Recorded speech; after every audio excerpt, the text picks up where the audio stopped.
Hi guys, this is Warhammer Walton here, and I apologise as I have been absent for ages, but I'm going to get back on track with this Eldar guide. We're just going to get wrapped up now as fast as possible. I'm going to try and just cut down the video length ever so slightly. When we get to the end, I'm going to start helping you guys win Eldar matches, as many as possible, because this might be helpful, but we want to get list builds, tactical ideas. All this is just important. So we're on to the Fire Dragons. Right. Fire Dragons are our best anti-tank unit. Let's have a wee looky at what these guys can do. There are 16 points in model, and for that you get weapon skill 4, ballistic skill 4, that's important. Strength toughness 3, 1 wound, initiative 5, 1 attack, leadership 9, and a 4+ save. Which isn't great. I mean, if these get locked in combat, it's no good. They want to be out on that field wrecking havoc. It's where they've got to go. So, what do they get? Well, they have a fusion gun, which is a melter with 12-inch range, and melter bombs. So, good for monstrous creature and tank hunting. These are two things they're very good at. They're very versatile, these, and never leave home without a squad. Ever, ever, ever. Right. So, let's talk about special rules. They have fleet of foot, which is practically useless, because if these are running, all trying to get into assault, you're not playing them right. Not at all. These have got standard fire. Right, let's see what upgrades they get. One model can be upgraded, obviously, to the X-Arch for 12 points, and they can be given a fire pike for 8, which is something you should always do. Gives you 6 inches more range and 3 inches more on the double dice roll for pen. Absolutely brilliant. Always take the X-Arch, because you get extra ballistic skill. This is what you need with this guy. Extra ballistic skill and a better save. Save him more often, be in the game for longer with a high ballistic skill. Can't go wrong with him. And he gets some brilliant things for this squad. Oh, by the way, you can also give him a flamer for free, which is pointless. Yes, pointless, unless you're gonna overwatch with it a wall of death against Necrons. You might kill 2, maybe 1, probably 1. Should we check how many I kill? Well, that's 1. Yeah, I killed 1. Yeah, 1 again. Right, so completely useless, basically. Keep him with that fire pike or fusion gun if you haven't got the points. Right, you can also give him the points. Crack shot, brilliant. Rerolls to wound, which does not mean rerolls pens against tanks. I don't think. I'd have to double check on that one. And ignores cover saves. This will come in brilliantly later. No cover against this guy. Can be really useful. We take tank hunters for 15 points. The squad can reroll penetration rolls on tanks. So say you've got 3 guys because you've lost a guy.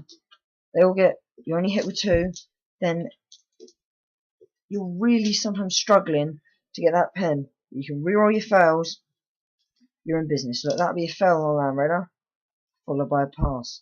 That's what we have to do with this squad. Right, they can also be mounted in a Wave Serpent for a minimum of about 100 points if you give it the most basic upgrades. You have to give them a Wave Serpent. What I find more effective on the Wave Serpent is, I know it's more points, is a Falcon. Transport capacity of 6 fits these perfectly, right? Packs a lot of firepower, which is really, really good for moving these out the board. And I just feel like for the extra 15 points, you get you're not wasting 6 transport capacity, and you've got a really nice, powerful little squad that can go tank hunting together. Be aware these are a suicide squad. The minute they pop out, they do their first round, the enemy will go, I'm not going to swear, but yeah, shit, it's fire dragons, shoot at them, everything, fire, fire, fire. They will not live that long, so pick your target. A really newbie tactic though, which I keep to keep them in the game, and this, my opponents hating me for this. I'm never going to win a most lovely player prize, but I do in matches. You disembark, you shoot a vehicle, you pop it. You then get your Wave Serpent. It hasn't shot. It's a fast skimmer. That's 18-inch movement, and you get it right in front of them. You block all line of sight from the enemy. Brilliant tactic that. Enemies hate you, because then they have to move with themselves, they're in bad positions. They can sometimes see 1. Next turn. Basically the same thing. The wave 7 moves away in its movement phase. You open fire again. It parks back across. If they've got no target, you hop and you whiz off. He opens fire in his shooting phase. Absolutely fantastic tactic. It's a lot of points where you take out land raiders, all sorts of things. That's tactic 1 for this squad.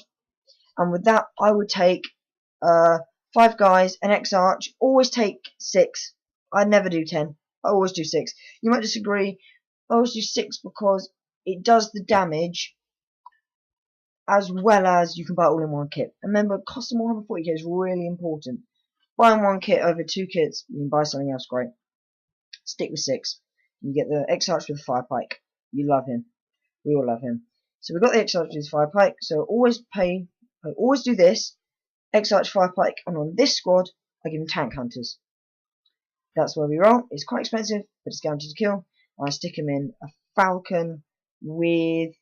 I don't use Bright Lances. I keep the Pulse Laser on top, and I believe I give it a Scatter Laser and a Shuriken Cannon. That's my upgrades. Because then you can mow troops away with that, because you get tons and tons of shots. 2 of the Pulse, 4 of that, so that's 6. 3 of that, 9 shots is pumping out.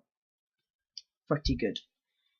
Right, another tactic. This is a very popular one. Take a squad of 5 with an X-Arch. No upgrades on him except Crack Shot for 5 points, and he sits behind an Aegis, shooting at flyers. Crack Shot, no cover saves allowed.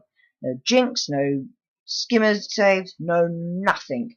You sit behind that thing, and oh my god, the devastation this causes.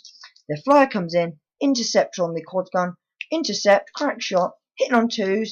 Let's see what that do. So yeah, all hit.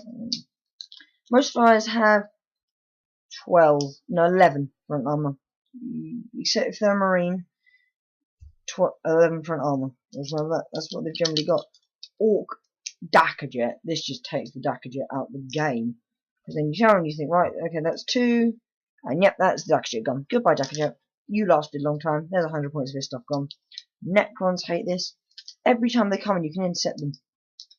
Absolutely brilliant.